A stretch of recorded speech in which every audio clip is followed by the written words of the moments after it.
ఈ వీడియోలో మనం బాష్పీభవనం ఎవాపరేషన్ ప్రక్రియను ప్రభావితం చేసే వివిధ అంశాలేమిటో వివరంగా తెలుసుకుందాం. అయితే ఈ విషయాల గురించి వివరించడానికన్నా ముందు నేను మీతో కొన్ని రోజుల క్రితం జరిగిన ఒక సంఘటనను పంచుకోవాలనుకుంటున్నాను. ఒకరోజు నేను ఉతికిన బట్టలను ఆరబెడదామని బయట అడుగుపెట్టాను. సరిగ్గా అదే టైంలో ఒక్కసారిగా పెద్ద వర్షం మొదలైంది. అప్పుడు నేను ఈ బట్టలన్నీ ఎలా ఆరబెట్టాలి అని ఆలోచించాను. వెంటనే నాకు ఒక ఆలోచన వచ్చింది. నేను బట్టలన్నింటినీ లోపలికి తెచ్చి హ్యాంగింగ్ ర్యాక్పై వేసి ఫ్యాన్ ఆన్ చేశాను. కొన్ని గంటల్లోనే బట్టలు పూర్తిగా ఆరిపోయాయి. ఇది మన ఇళ్లల్లో జరిగే చాలా సాధారణ విషయం కదా. మనం బట్టలు ఉతికిన తర్వాత సాధారణంగా బయట ఎండలో వేస్తాం. ఒకవేళ వర్షం పడితే ఇంట్లోనే ఫ్యాన్ కింద ఆరబెడతాం. అసలు ఈ ఎండ లేదా ఫ్యాన్ గాలి బట్టలు ఆరడానికి ఎలా సహాయపడతాయి? మనకు తెలుసు కదా, తడి బట్టలు బాష్పీభవనం ఎవాపరేషన్ ప్రక్రియ ద్వారా ఆరుతాయి. బాష్పీభవనం అంటే నీరు నీటి ఆవిరిగా మారే ప్రక్రియ. అంటే ఇక్కడ నీరు ద్రవ రూపం నుండి వాయు రూపంలోకి మారుతుంది. అయితే ఇక్కడ గుర్తుంచుకోవాల్సిన ముఖ్యమైన విషయం ఏంటంటే ఈ ప్రక్రియ నీటిని మరిగించకుండానే జరుగుతుంది. ఇది ద్రవం యొక్క ఉపరితలం మీద జరిగే మార్పు.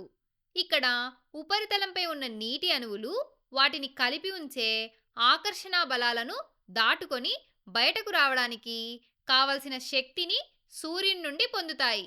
దానివల్లే నీరు ఆవిరిగా మారి గాలిలోకి వెళ్తుంది. సరే, ఇప్పుడు తడి బట్టలను ఎండలో పెట్టినప్పుడు నీరు ఎందుకు అంత వేగంగా ఆవిరవుతుందో ఒక ఉదాహరణ ద్వారా తెలుసుకుందాం. ఇప్పుడు నా దగ్గర ఒక తడి షర్టు ఉంది. దీని మీద చాలా నీటి చుక్కలున్నాయి.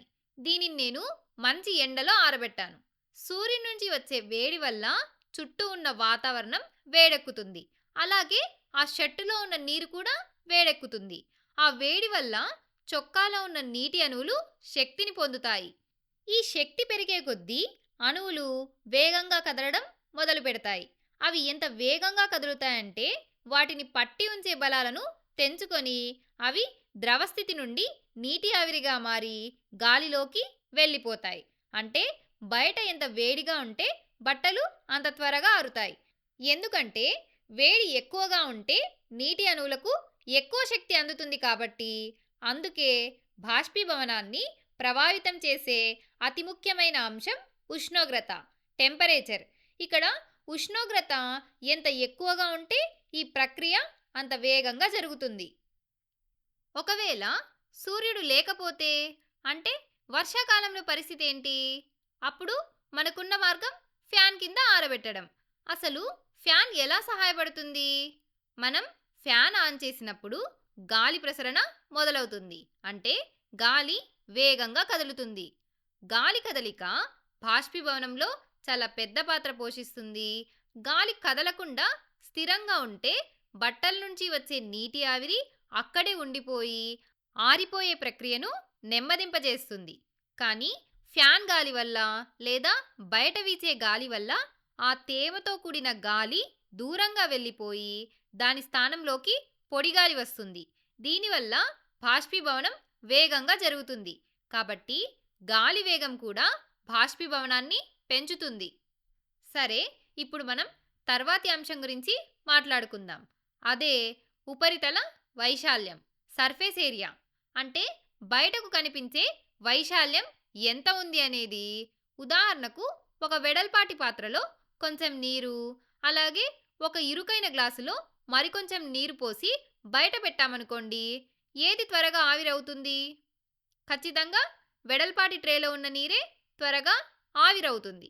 ఎందుకంటే అందులో ఎక్కువ ఉపరితలం గాలికి నేరుగా తగులుతుంది. బాష్పీభవనం అనేది ఉపరితలంపై జరిగే ప్రక్రియ కాబట్టి వైశాల్యం పెరిగితే వేగం పెరుగుతుంది. అందుకే మనం బట్టలను ముద్దగా వేయకుండా విడదీసి వెడల్పుగా ఆరబెడతాం. సరే, ఇప్పుడు చివరగా బాష్పీభవనాన్ని ప్రభావితం చేసే ఇంకో అంశం ఆర్ద్రత, హ్యూమిడిటీ గురించి తెలుసుకుందాం. గాలిలో అప్పటికే ఉన్నటువంటి నీటి ఆవిరి యొక్క పరిమాణం చెప్పేదానినే ఆర్ద్రత అని అంటారు. ఈ నీటి ఆవిరి అణువులు చాలా చిన్నవిగా ఉండి మన కంటికి కనిపించవు. గాలిలో అప్పటికే ఎక్కువ నీటి ఆవిరి ఉంటే, అంటే గాలి తేమగా ఉంటే అది మరికొంత నీటిని ఆవిరి రూపంలో స్వీకరించలేదు. దానివల్ల బాష్పీభవనం నెమ్మదిస్తుంది. అందుకే ఉక్కపోతగా ఉన్న రోజుల్లో మరియు వర్షాకాలంలో బట్టలు నెమ్మదిగా ఆరుతాయి. అదే గాలి పొడిగా ఉంటే బట్టలు చాలా వేగంగా ఆరుతాయి.